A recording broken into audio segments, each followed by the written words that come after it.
Another crisis has hit Yemen. People here question how much more they can take. War and poverty have combined to mean cholera has swept through this country faster than any on record. Unless treated quickly, this waterborne disease can kill. Most have walked hours to get treatment, but only the fortunate make it in time. Samira rushed here from the village to save her daughter. Her family have suffered all three tragedies of this war. They've lost their home to an airstrike, the children go without food, and now they're all fighting cholera.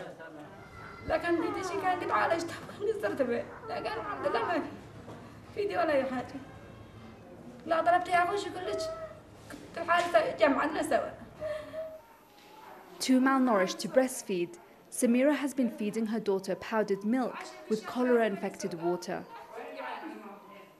More than 7 million people here also face the threat of famine. Cholera costs pennies to treat, but being malnourished makes it much harder for the body to fight the waterborne disease. In another clinic lays Abdullah. For months now, he's had very little food or access to clean water.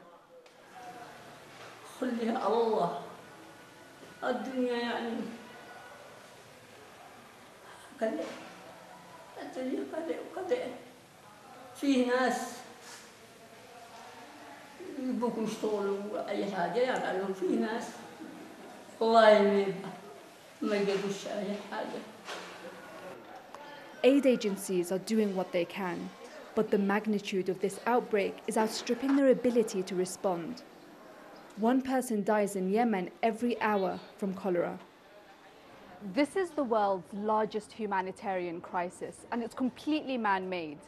Pockets of famine are growing, cholera is spreading, and civil servants like the doctors and nurses here haven't received a salary in over 10 months. There's one thing that people here keep telling me, and it's that they feel completely forgotten by the world. Hospitals here are on the verge of collapse, so schools like this one are being turned into cholera treatment centers. Local businessman Mujahid al-Saudi is funding this place out of his own pocket. 5,000 have been brought here in the 2 months since it opened. العالم ومجلس الأمن والأمم المتحدة انعدمت الإنسانية فيهم عندما تحدث هذه الكوارث وسببها العدوان والعالم متفرج ولم يصدر منه أي قرار حتى إدانة.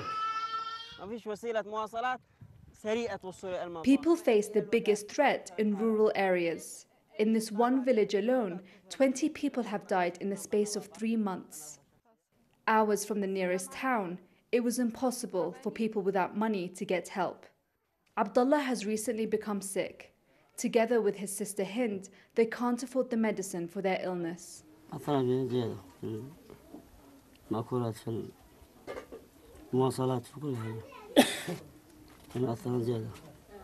It's been over 2 years since this conflict began, and people here are sick, hungry, and exhausted by this war.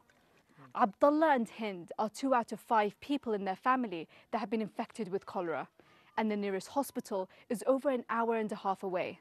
And like most people here, they simply can't afford to get there. The truth is that for many in this country, there's no escaping cholera. Here on the edge of the village is the only source of water.